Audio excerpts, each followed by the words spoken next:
So what I will be talking about today is mainly based on some series of papers by Schenker and Stanford. And then there are some talks by Kitaev, by no paper yet, that does similar things in the context of a specific model, a specific quantum mechanical model. So you all know probably the story about classical chaos.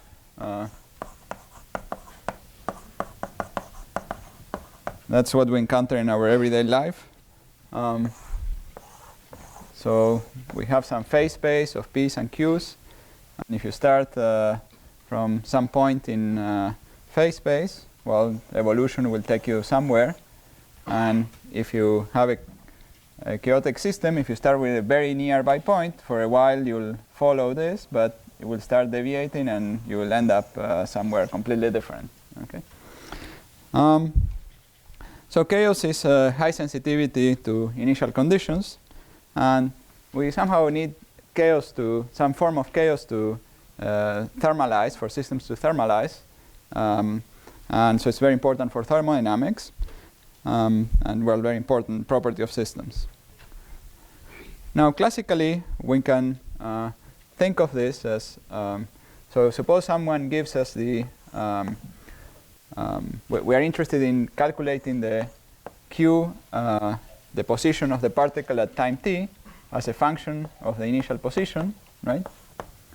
And so one thing we can ask is, well, how much the q depends on the initial position? So we can take the derivative of the q variable with respect to the initial position, right?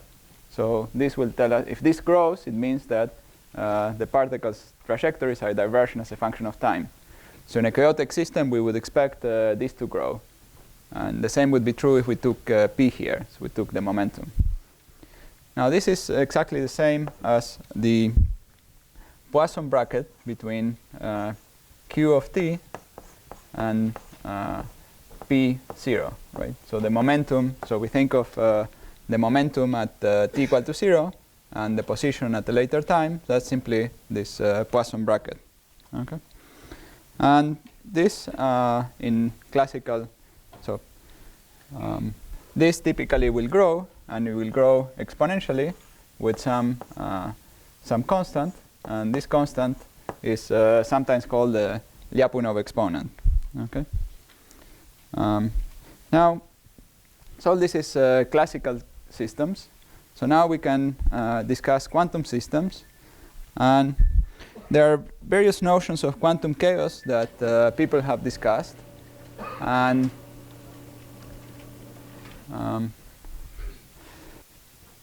so the first thing people ordinarily say in this things is that, well, if we have the wave function in quantum mechanics, the wave function evolves unitarily, and then the inner product between two nearby wave functions will remain the same under unitary evolution.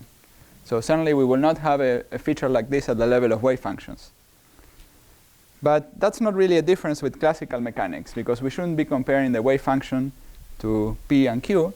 What we should be doing is comparing, for example, we can compare the phase space distribution. So if we have a distribution of phase space, density rho of p and q, so psi should be compared, or is analogous to, actually more precisely psi squared, but or a Wigner function, to some phase space distribution of p and q, and this thing does evolve linearly. So there's a linear equation that tells us how this evolves. So that is the same in classical and quantum mechanics. And so what the quantum mechanical analog of p's and q's are the momentum operators, p's and q's, right? So the p and q viewed as an operator. And the idea is you could be considering now the quantum commutators between, let's say, q at time t and p at the origin. So that would be an analog of that commutator that we had over there. More generally, we can define this in any spin system. So we could imagine that we have some spin, let's say, at site 1. So we have a spin system, or a system of qubits. So we have qubits. These are the Pauli matrices acting on the various qubits. And we have some Hamiltonian. So we start first with two qubits that are not the same. And their commutators are going to be, so let's say S1 and Sj. Let's say will be 0 at the initial time. But now we consider the spins at time t. So those were defined using the usual evolution as the original operators at time 0. Time 0, where u is just simply e to the minus I ht, just the ordinary time evolution operator. And then it might or might not happen that this commutator is equal to 0 at some later times, right? So we have a trivial Hamiltonian, then the commutator will continue to be 0.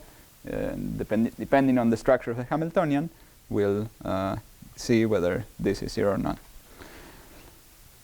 Now, this is an operator, and in order to translate it to something more like a number, it's convenient to take the square. So the square is an anti-Hermitian operator. It's typically negative. So we'll put a minus sign, and we calculate, and we could calculate the trace of this, or we could calculate some kind of expectation value. And in our cases, we will typically be interested in calculating thermal expectation values.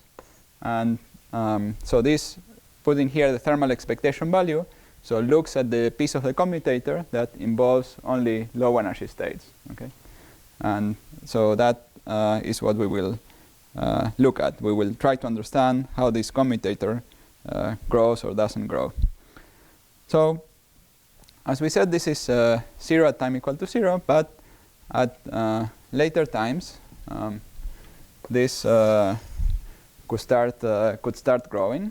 And the idea is that this, so let's say if we draw a plot of the commutator, or this particular expectation value, we could have it be 0 at early times, and then it might grow. But it cannot be infinitely big, because these are just 2x2 matrices. And so originally there were 2x2 matrices. And you can actually easily prove a bound that this commutator should be less than something of order 1. Okay. And so the commutator will typically saturate to its typical value, to a typical random value. Okay, so that's what we would expect in general. And if the Hamiltonian is fairly complicated. Now, so we'll say that a system is very chaotic or scrambling if this commutator rises for all simple operators. So we'll take a set of qubit operators, and we'll act with the Hamiltonian. And the Hamiltonian, so this action for the Hamiltonian will imply that these commutators will cease to be 0 and will become typically non-zero. I mean, you can have other systems. So we can have, let's say, an integrable system where, for example, let's say all the spins evolve independently, and that will not be the case. Okay. So we'll say that this growth of the commutator is what we will call chaos. We will call quantum chaos.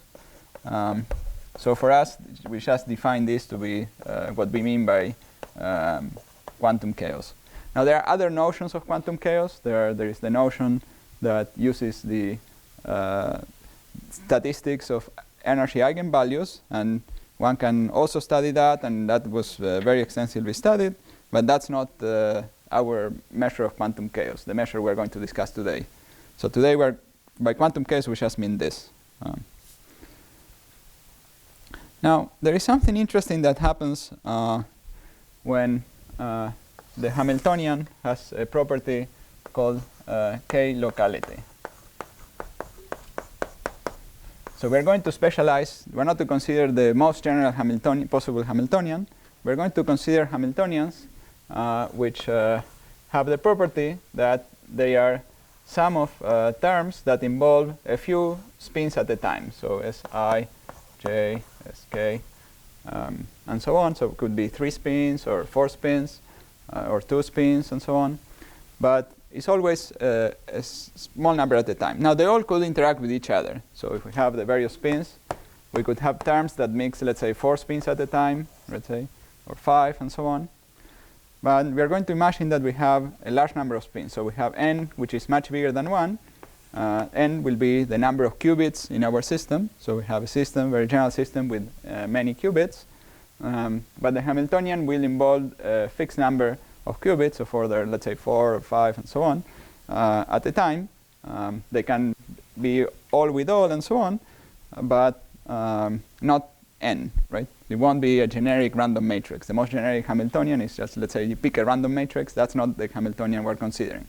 We're considering Hamiltonians. We have the simple structure in this basis of qubits, and these qubits are what we will call simple operators. So there is something we'll call simple operators, which are just considering, let's say, 1 qubit at a time. So the operator that acts on 1 qubit or that acts on 2 qubits and so on.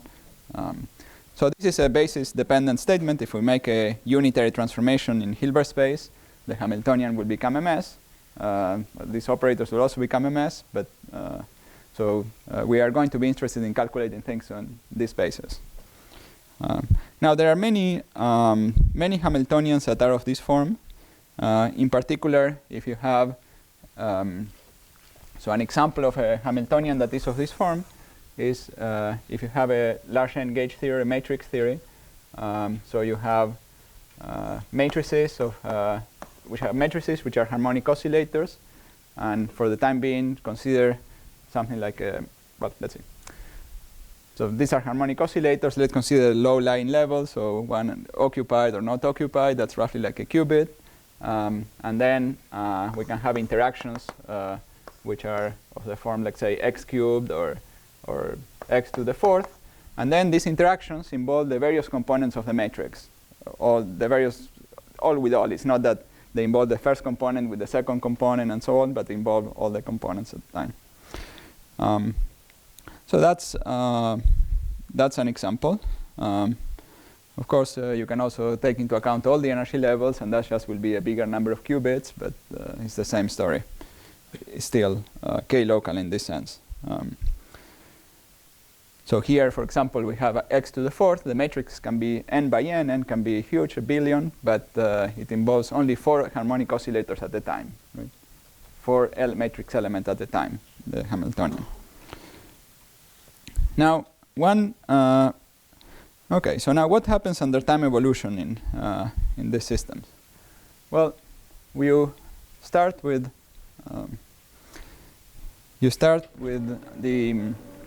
a simple operator, 1 spin, for example, and the idea is that that spin, so let's say S1, when you commute it with the Hamiltonian, it will become, let's say, a certain number of spins. So if you had 4 spins in the Hamiltonian, it will become, let's say, 3 spins, right?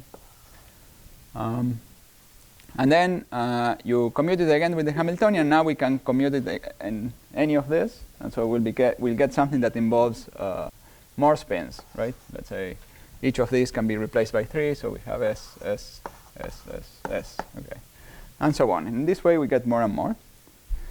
So we can draw a little sort of tree-like diagram of how many spins. So if we measure this spin and we act with the Hamiltonian, how many spins are affected. And there is a large number of, so this graph sort of grows, and it grows exponentially, right?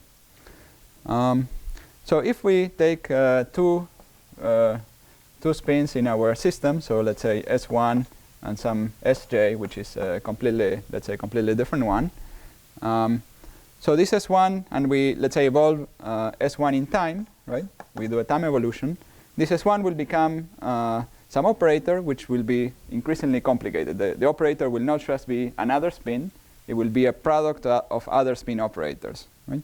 And so we'll get, as you evolve, let's say, for one time step, you get something that involves 3 of all the spins. And then you involve 5 and so on.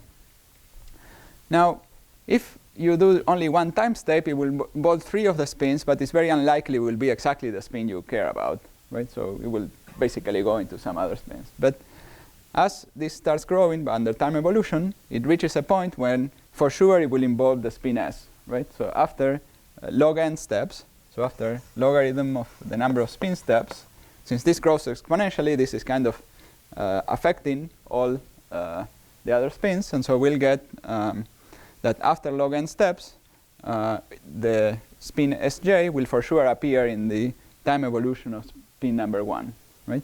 And if that happens, then the commutator will be of order 1. Okay. So so in these situations, we will have that this the commutator well, initially will be small because we don't we will not reach this spin, but it eventually, after some time of order logarithm of n, it will become of order 1. Okay. Now the prefactor is some sort of time constant of the system, and in these systems that we're considering at finite temperature, we would expect that if this is some time t, so this will be of order beta times the logarithm of n with some numerical constant. Okay. And part of the story will be, much of the further discussion will be about that numerical constant. Let's see. Okay, so this time, beta is the inverse temperature. So beta is T minus 1. And so the idea is that we are considering, so we are considering excitations, let's say, that have an energy of order beta. And beta is the characteristic time scale of the processes that are happening. Right? So we have a bunch of excitations at temperature T, and the characteristic energy is T. So that sets the scale of this evolution. Right? Very good. So now this is called the scrambling time. I'm not sure who put this name, but I learned it first from a paper of Hayden and Preskill, who were applying some of these ideas to black holes. And so it's a time which is logarithmic in n, and this is somehow the shortest it can be for Hamiltonians that are k-local. So because you have to wait these log n steps in order for the information to somehow to spread all over the system. Right? Now there are many systems where it might take a longer time. For example, if you had a linear chain of spins and you, let's say, consider 2 spins that are far away, then they will commute at initial time, but then you have to wait for a time proportional to the speed of propagation of the signals in order to see the commutator being non-zero. So that those are examples where this time is bigger. But if you have these systems that where everything interacts with everything else, the fastest it can be is of order log n. And yes. How the S matrix like exponentially? So why they get more and more S matrices? Is it like the spin is a spin matrix. So right, this is the spin operator. So here, this is the commutator of the Hamiltonian with the spin, right? And we are assuming that, say, the Hamiltonian contains terms involving 4 spins, 4, let's say, different spins. And so if we take a term in the Hamiltonian that contains, sorry, I said this slightly wrong. So it contains the spin 1, right? So when we act here, let's say act with this spin, we'll get 3 other spins, and we'll also get the spin 1 again, right, from the epsilon ijk. So I said slightly wrong, but it's the same idea. So the idea is that each time you act, you'll increase the number of spins that you'll get, right?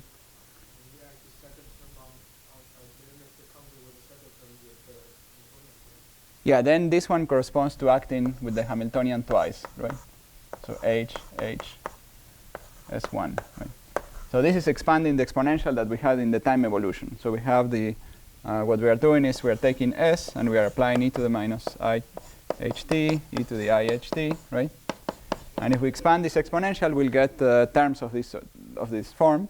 So this is of order t, this is of order t squared, and so on. Right? So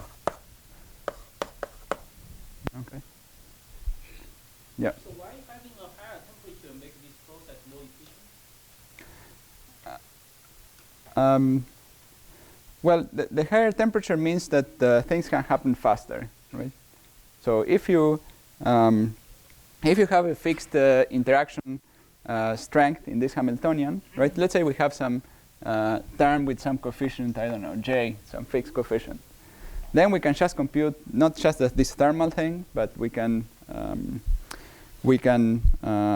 compute just the trace of the commutator. And if we do that, then this will grow like j. Okay, so the parameter here will be essentially j. But when we are low temperatures, let's say less than j, it will not happen as fast. It will happen more slowly. Okay, because we don't have access to all the. So we would do something like this, but then we have to project again on the low energy states, right? And remember, so we're considering this commutator on the low energy subspace of states of order beta. And there the effective interaction is somehow smaller. Right? So something here is the beta is always smaller than Yeah, yeah, exactly. Yeah, so if we had a fixed interaction strength here, if we put beta, we take it to be very tiny, so extremely high temperatures, then it will not be given by by beta, but by 1 over j. Okay. Is that clear? Yeah. Yes. Yeah. So are we just looking at one term in the Hamiltonian? No, we're looking at all terms in the Hamiltonian. Yeah. At the full Hamiltonian. Yeah. So then, if we take the commutator once, would that involve the S1 with Sj already, because we're taking all the terms Hamiltonian? Yes. So yeah, we could take that, but so we have all these terms, but they have a small coefficient in front. All these terms have a small coefficient, and so yeah.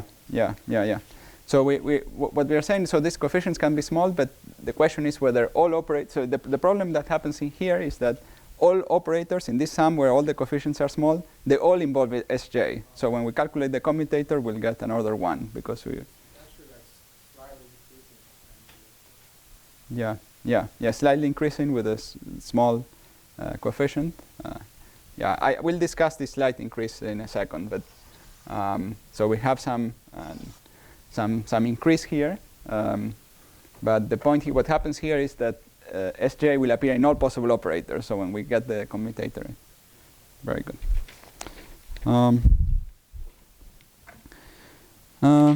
Very good. So now. Very good. So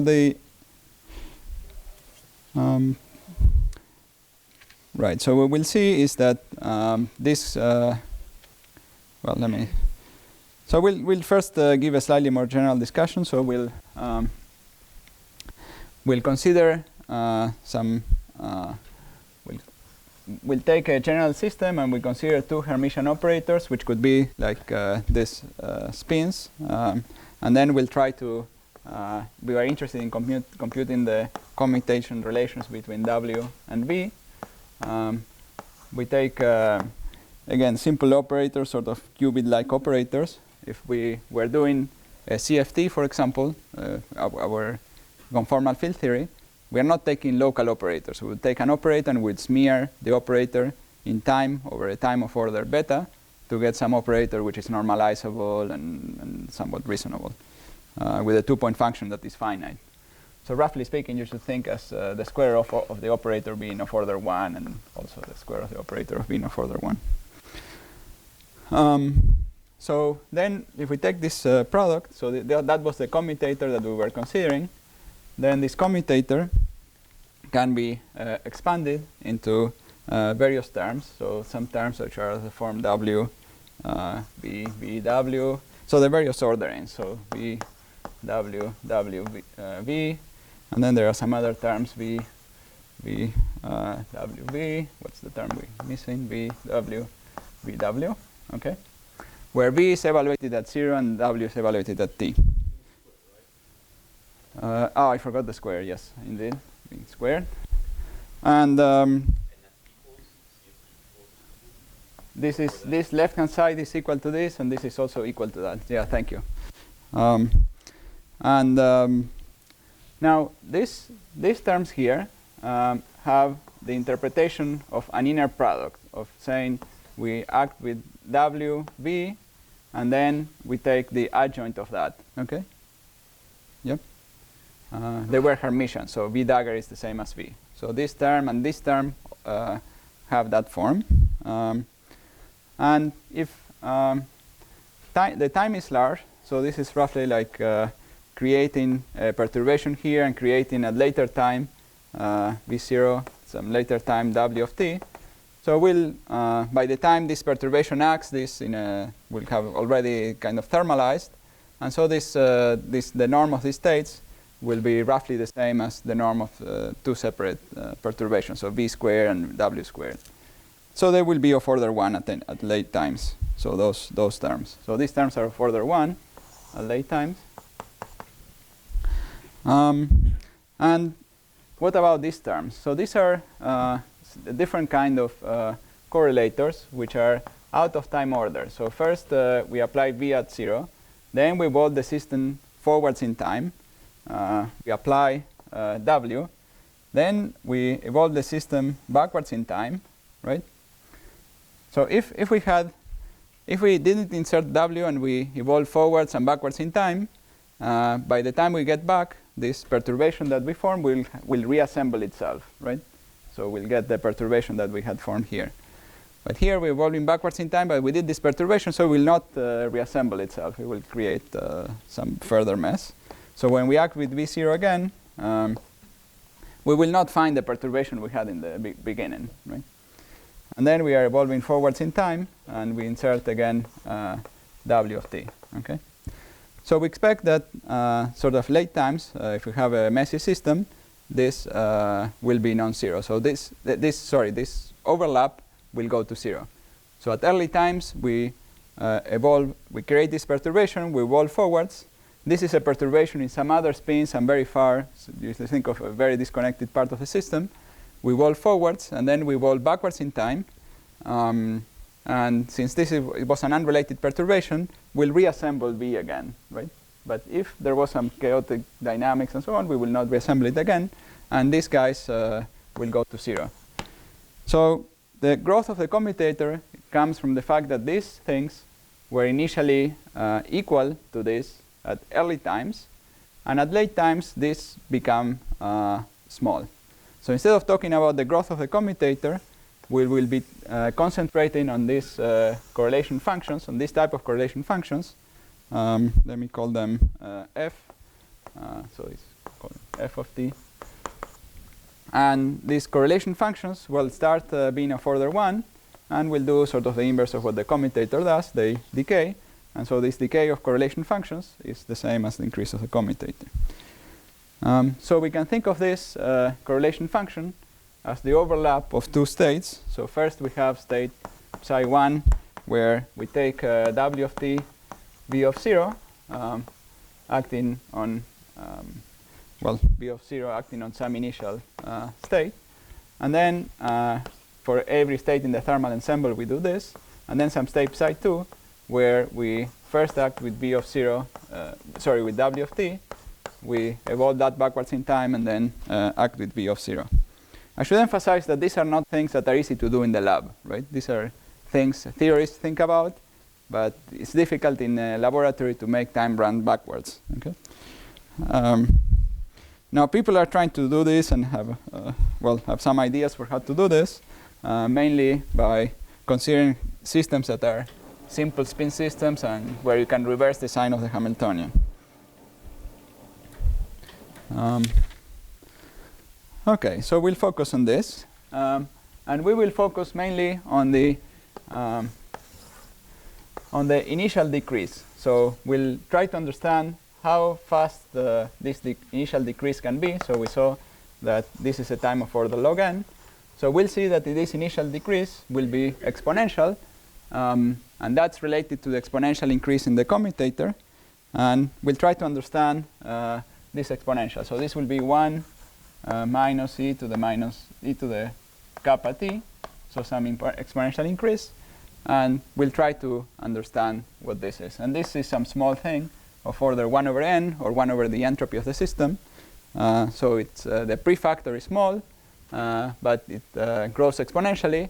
And then after a time, which is 1 over kappa times log n, right? Then this becomes of order 1 and so on. OK, so this is a discussion in general systems. So now let's try to discuss this in the context of a theory that has a gravity dual. OK, so we're going to consider a theory with a gravity dual.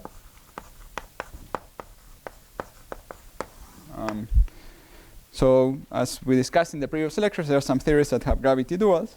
And we are considering that theory at finite temperature. And those theories typically have a, we're going to be considering the phase that there is a black hole present. And we can think of, we are focusing on the geometry. Let's say we look at the geometry outside the horizon. So this line here represents the black hole horizon. And what we're going to do is we're going to consider a V and a W that what they do is they create some perturbation. So for example, let's call this time 0. And so we can consider the state V of 0 times, so acting with V of 0 on some states, on the state, it really is acting on the whole thermal ensemble. So we'll create a perturbation here. So we'll create at this time a perturbation, and this perturbation will be some wave that, let's say, will go in and will go into the black hole. Okay. Now we can take that same state and we can evolve it backwards in time. And if we evolve it backwards in time, we'll get this perturbation that just bounces from the boundary and then goes back into the black hole horizon. So that's that state. So now I think it would be useful to have a different color. So now we have considered the other state W of t acting again on some state, on the various states of the thermal ensemble. And we will here, let's say, act at time t. And here, again, it's the same story. So we create a particle that goes in here. And then if we evolve it backwards in time, we have the same particle going up. Okay. Very good. So now so that's when we act only once. Now what happens when we act twice with the, so here on the left side we're going to write W of t, V of 0, acting on the initial states. And so here, so we have the time direction. So we'll first act with V of 0. So we'll create a particle that has this type of form. And then we'll act with V of t. So this is at t and 0. So by the time we are at time t, we'll have that the particle that we created here is around here. Okay. And then we act with V of with W of t. So we'll create a particle that roughly has that has this form. Okay. So we created at t. Then if we evolve the system backwards, they will be here, and here they will join and will do something that, if they are interacting, they will might do something messy. If they are non-interacting, they just pass through each other. But it's this final state that we can describe simply in terms of these operators. So then the other possibility is acting first with W of t and then with V of 0. And in that case, we have the same type of diagram, except that we first acted with W of t. So we had this, evolved it backwards in time. So we have some particle that, well, I guess it's coming in here, right? So if we didn't insert V0, it will come in here and go all the way to the horizon. But we insert this V of 0, so we'll have the particle going in, okay? And now we are instructed to compute the overlap between these two states. So the function f that we were interested in is the overlap between these two states. So we're interested in calculating psi1 overlap with psi2, okay? But this is psi1 and this is psi2. This is nothing else than the scattering amplitude between these two initial states and these two final states. Okay, is that clear? Yeah. So now this is supposed to go up here. So that's scattering amplitude. So in order to, so if the particles are not interacting, that scattering amplitude will, that whole overlap will be equal to 1, and they will cancel and the commutator will be 0. Or alternatively, this function will just be 1. Okay? That's when interactions are small. Now, so we're calculating this scattering process here near the black hole horizon. Okay?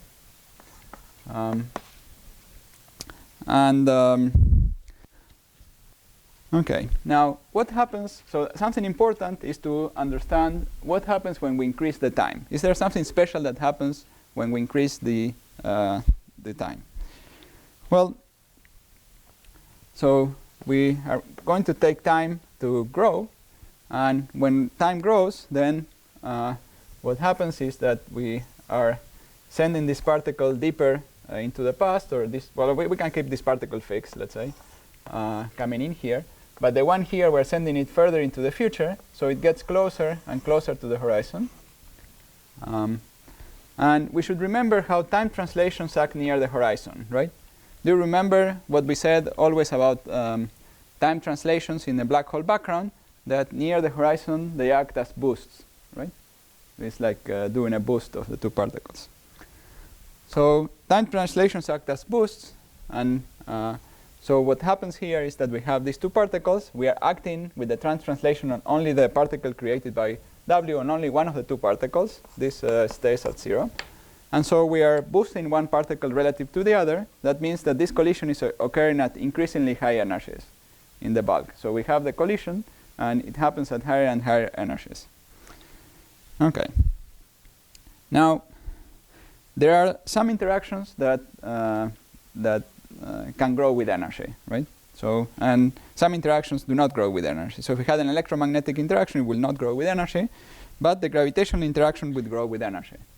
So the strength of the gravitational interaction will be essentially proportional to the center of mass energy squared, or proportional to, sometimes it's called the Maldacena variable S. And that under boosts, it increases like the exponential of the parameter of the boost angle parameter. And that's roughly like t if we normalize time to be the boost generator. But if we choose time in physical units, we need to put here a factor of 2 pi over beta. These are just precisely the factors that we compute when we computed the Hawking temperature or the Rindler temperatures. Okay.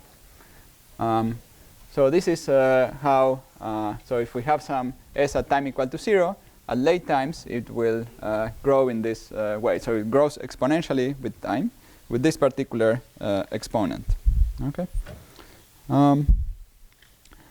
Now.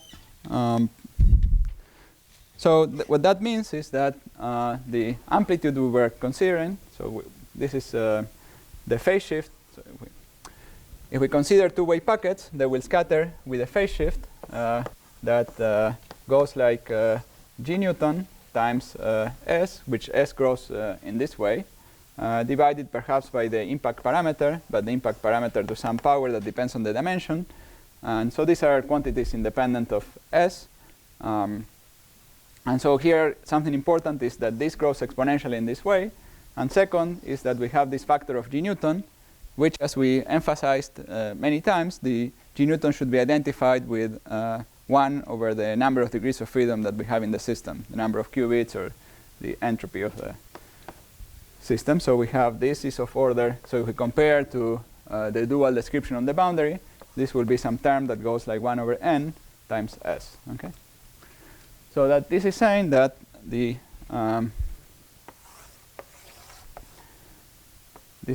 well, first we had in the free theory we would have an answer which is exactly 1.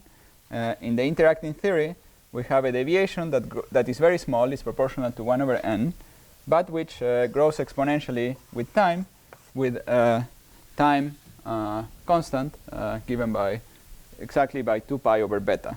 Okay. So 2 pi over beta is the sort of exponent or constant that we were discussing before. It's somewhere, it's over there in the top blackboard. Okay, good. So now we have calculated precisely the coefficient here in front, which is beta over 2 pi of how fast this is happening. So it turns out that, well, one conclusion is that if we interpret this calculation as telling us how the degrees of freedom of the black hole, so how should we interpret this? So we have some black hole that is described by some quantum system. And if our quantum system is supposed to describe black holes, then when we probe the black hole by making a small perturbation here is inserted in this some operator at time 0 or some operator at time t. After these two perturbations could be completely unrelated, so unrelated fields and so on. But the universality of gravity interactions means that this out-of-time correlator or commutators will grow in precisely this way, and it will grow for everything, right? So we are seeing the development. The interpretation is that we're seeing the development of chaos in the corresponding quantum system, and that these processes that are occurring near the black hole horizon, and the fact that things are highly boosted as we wait longer and longer in time, is a signature of the development of chaos in the dual system. Go ahead. Yes. Yes.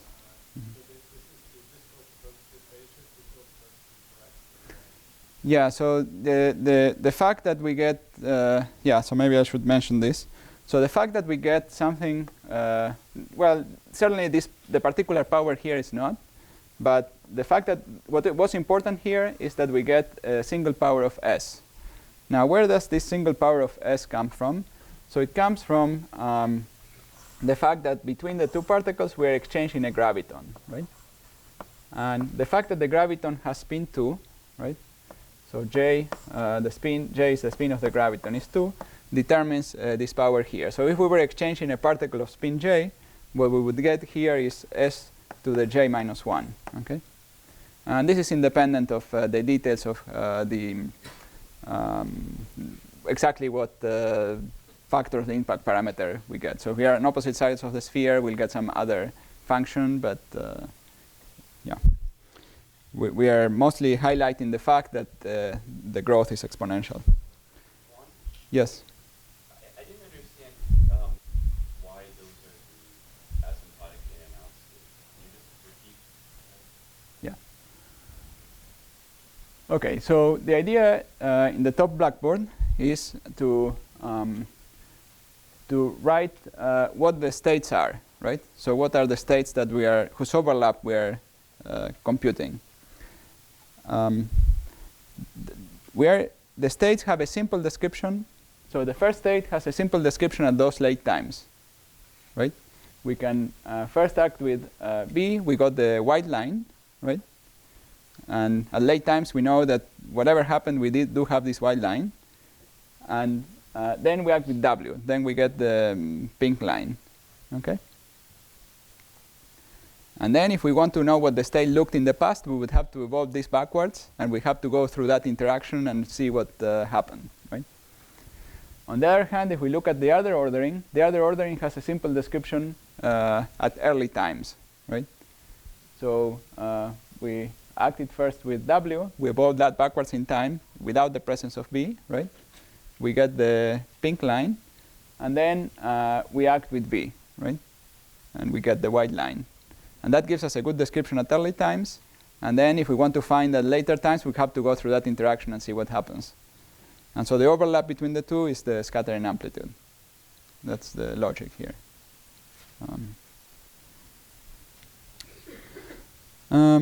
Okay. So a quick comment is that in the bulk, if we had a particle of spin s, we would have an interaction that would grow like s to the j minus 1. But it turns out that if you have a phase shift that grows, so if j was, so you can ask what happens if j is bigger than 2, okay? Or if we had a power which is bigger than 1 here.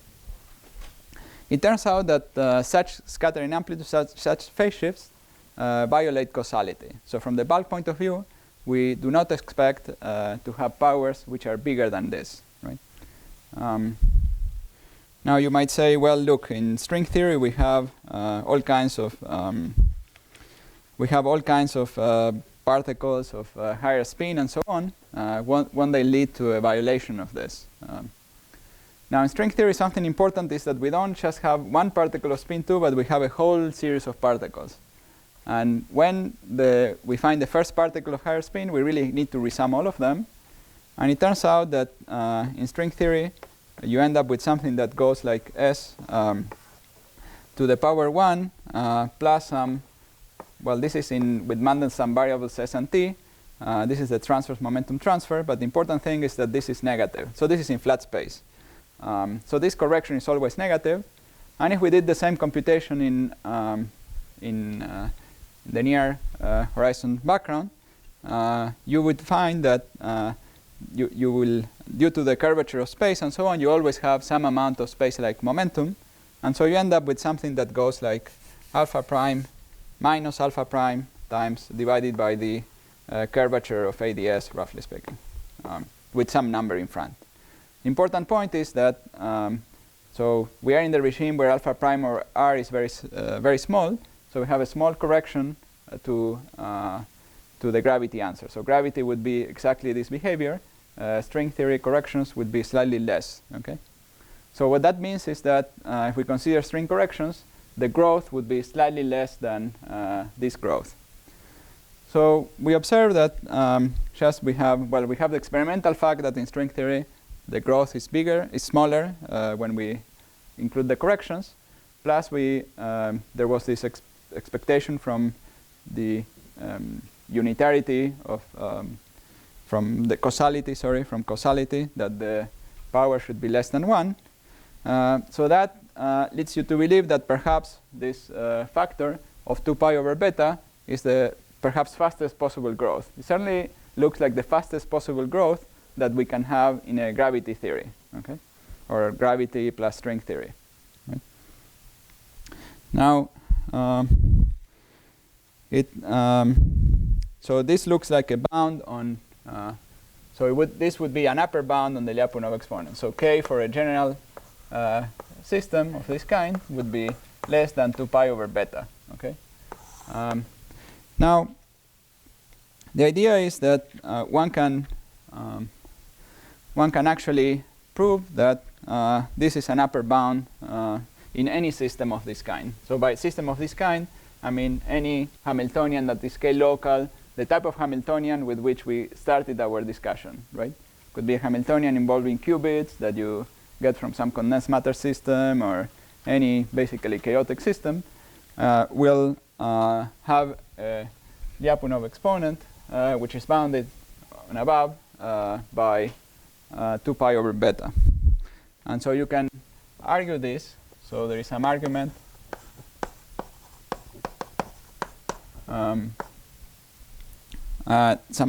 that we did in a paper in collaboration with Schenker and Stanford, where you actually prove this based on very general properties of these correlators. So I could discuss perhaps in a little more detail what the assumptions are. So we basically considered, just to give you a flavor of the type of arguments that one makes. So we considered a small variation of these commutators, which is we consider again that out of time correlator. V is at 0. But then we put in here the factors. So let me call this y. So we distribute all the thermal factors in between to get a somewhat symmetric configuration where this is beta over 4 times h. Okay. You can picture this as so we take V, then we evolve for a quarter around the thermal Euclidean circle. Then we go forwards in time in Lorentzian signature. We insert W here. We evolve, continue another quarter in Euclidean signature. We put V again, and then we continue and go along Lorentzian time, and we insert W. So it's some kind of computation like this, and that's what we are doing. And this type of function, so we think of this as a function not only of real t, but also complex t. And this function as a function of complex t has the property that, so this is the real axis. So this is the complex t plane. This is the imaginary direction. And so this is I beta over 4. This is minus I beta over 4. So the function, when we are within this strip, we always have some amount of Euclidean evolution between the operators. So the function will be perfectly analytic. There cannot be any singularity. Okay? Singularities could occur only when two operators are close to each other. So the function is perfectly analytic in this strip. And then one uses some Cauchy-Schwarz inequality. So you think of this as the product, the inner product of two operators. You use those inequalities, and you use also a physical argument saying that physical expectation, which says that if you were to compute this in the other order, you expect it to decay and to go to the product of two two-point functions. So this is the natural time ordering. So if you were to compute v of 0 with WW, we expect this to go to a product of B's and W's. So I mean, the basic idea is that here we have the identity operator appearing, and also here, and so we can take, there will be a term in the OPE of this form, and that will be the long time contribution. Okay, good. And so that plus this physical assumption ensure that plus then some properties about analytic functions ensure that you can prove that bound.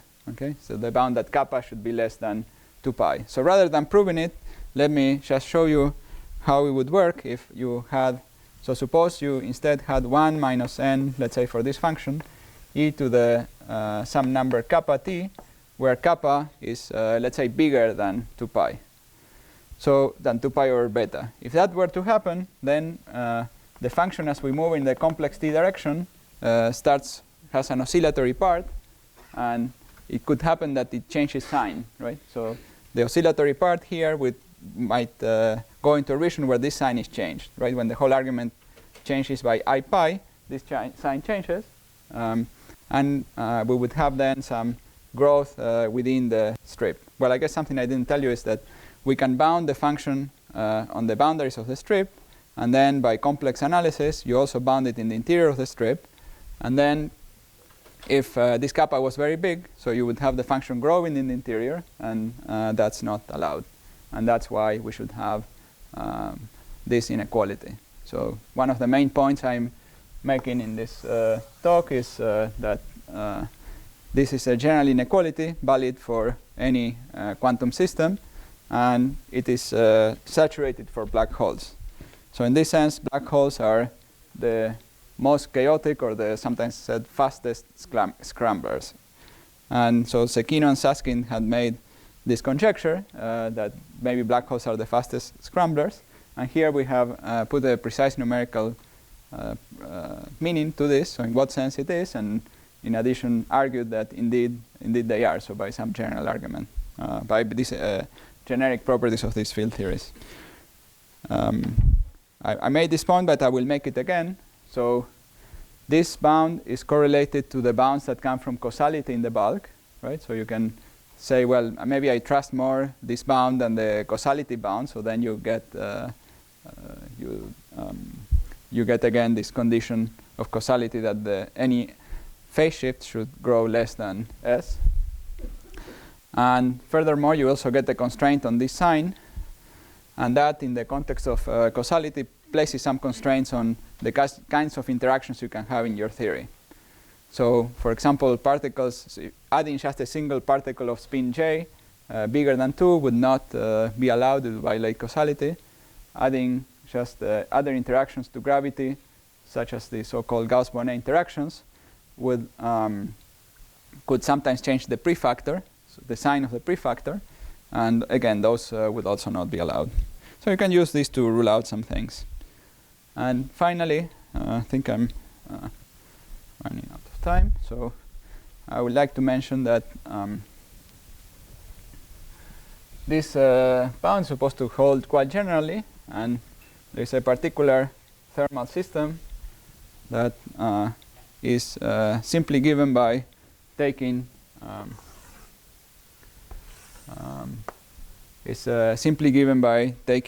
the taking Minkowski space. So let's consider a field theory Minkowski space.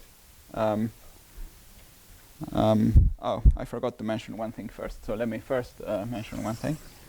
So that correlator that we computed here is if we put all the operators on the same side, let's say if we remove all these factors of y and we put the y only on, collect them all here so that we have the usual thermal factor, we are computing an out-of-time correlation function. Okay. Now,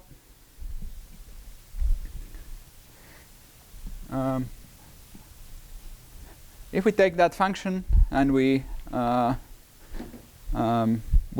rotate these two things and we put them, so a v and a w here and a v and a w here, the time ordering that corresponds to that is just precisely the time ordering appearing in this function, has a nice interpretation in the thermofield double, this black hole thermofield double diagrams that we were drawing many times. So the v's were at 0, but one is at one side and the other is at the other side, and the w's were would be in these positions. And then that thing that looked like an out-of-time order in the original, when they were all on the same side, when they are 2 on one side and 2 on the other side, is the standard time ordering you would expect for computing scattering amplitude. Okay, but this is not for computing. It's just the standard time ordering that you would choose if you view time as flowing forwards in this diagram. Okay, so it's the standard time ordering you would choose for doing this 4-point function on this background. Okay, so that's just a remark. Now, the state of the thermofield double is precisely what we get when we take Minkowski space and we think about the two Rindler wedges. Okay, so we have Rindler space, and we have the right wedge and the left wedge in Rindler space, and the state, the Minkowski vacuum, is just the thermofield double from the point of view of Rindler space. So that's at least one simple context where the thermofield double state appears. And so in this case, you can consider, you can take now a Lorentz invariant field theory in any number of dimensions, and consider a 4-point function consisting of some operators at 0. And we view this now as a thermal system. So this is a thermal system where we have the field theory on Rindler space, right? And then we apply this construction and these bounds and so on. Then we have a w here, and we consider the late time. We translate that in time, so we end up with a w at this late time. So if w initially at t equal to 0 was here, at the very late time, it will be over there. And similarly here, at very late time corresponds to, recall here, time is just the this boost transformation. So that will move the w to this location. And this correlation function now has the standard time ordering in Minkowski space. And this is a type of correlation function that people are often interested in when we consider, again, high scattering. This will create some excitation here that will scatter against some other excitations that are created by the V's. And this type of correlation function is dominated by what's called Regge region. And what people says that so in this region, the scattering amplitude, or the correlator, will grow in general, is expecting to grow like s to some power, that's sometimes called the Regge spin. And this is, in general, j is a continuous variable.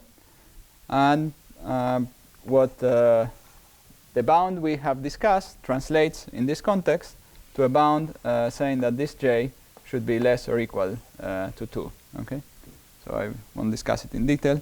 There's a factor of s between the amplitude and the phase shift, and that's where the extra. Before we were saying j less than 1, but well, so always we had a minus.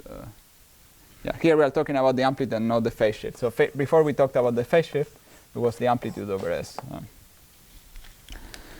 Okay, good. So it also translates into this condition on the Regge slope of ordinary theories. Well, this is all. Yeah, any questions? Yeah. So what is the lifetime behavior of that S? Good. Yeah. So, well, one important point where that I should have made is that the this one here. So here is f, and one important point that should be made here is that this initial decrease and the power of this decrease, so the kappa that we get here, which is exactly 2 pi over k, 2 pi over beta, is a universal property in any gravity theory. Okay, so with any theory that has this bulk gravity behavior, you'll have exactly this. Okay, these other regions here have something to do with quasi-normal modes. I won't explain exactly why. You can see that it's something decaying, so it sounds quite kind of plausible. Now these quasi-normal modes, so they express the decay of correlators, so lambda quasi-normal t, so some exponentially decreasing function.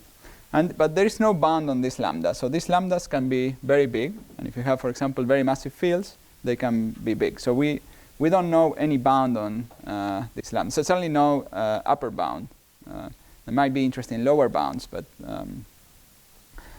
now something that has been discussed in the past was some bound on viscosity to entropy ratio, right? Which this was supposed to be always bigger or equal than 1 over 4 pi. Okay, and what was observed was that gravity theories have eta over s equal to 1 over 4 pi, and this is a version. This is some particular quasi-normal mode frequency when you have a very big black hole and you have the hydrodynamic modes and you fix a mode with certain momentum. And so one might wonder whether one can argue some bound for this or not. We don't think this is a sharp bound on theories because there is a counterexample where there are corrections where there are some 1 over n corrections that correct it in this way. But maybe, let's say, at tree level, it might be in string theory, might be a bound. It's not known yet. But it's in a different regime of this correlator. It's not directly related to the bound we were discussing here. Yeah, but if I want to think from the scattering picture, Yeah.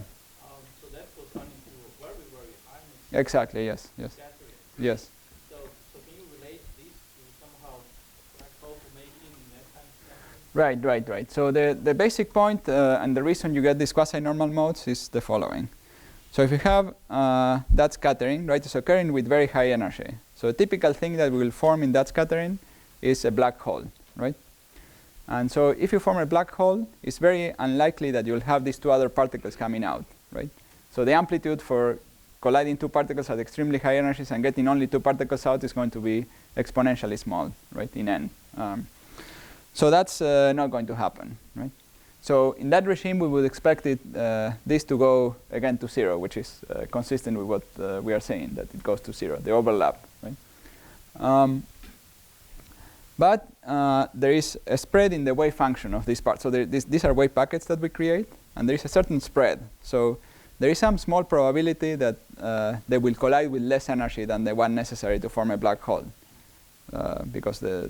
and the spread of the wave function is somehow related to these quasi-normal modes, and that's how the quasi-normal modes make an appearance in this story. Yeah. Is there a bound on the register that you're computing? Yeah. Is that bound strict if the theory is a field theory? That's a strict bound in so here is to lead in order in n again. No, yeah, that's a strict bound. Yeah, that's a strict bound. No, it can be. Oh, strict. Yeah, no, it can be too. Yeah. Well, from what we said, it can be too. Yeah. Yeah. What's the relationship between What's the relation between quantum and classical Lyapunov exponents, and does this bound have any significance or meaning for? So this so this bound has so what we said is that lambda, right, is of order the temperature, right, and now we have to remember undoing the h bars and so on. So this is kt, and then there are some h bars here in the denominator, some factors of c I'm not going to get right, but the important point is that there is an h bar here. So when we take the h bar going to 0, we get that lambda could be infinite. So there is no limit in the classical case. But the discussion should also apply for a billiard. So if you have a billiard, and but you are at finite h bar, then this discussion should also apply. So so for a quantum so in the semi-classical regime for a small h bar.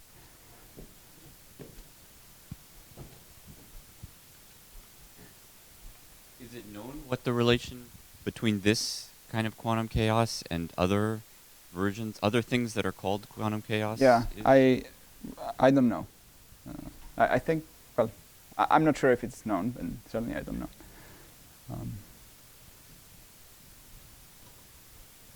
Can you relate it to something like ETH? ETH,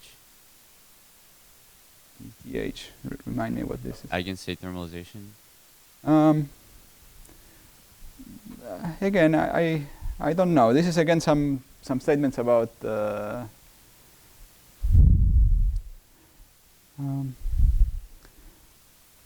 not in any way I can see.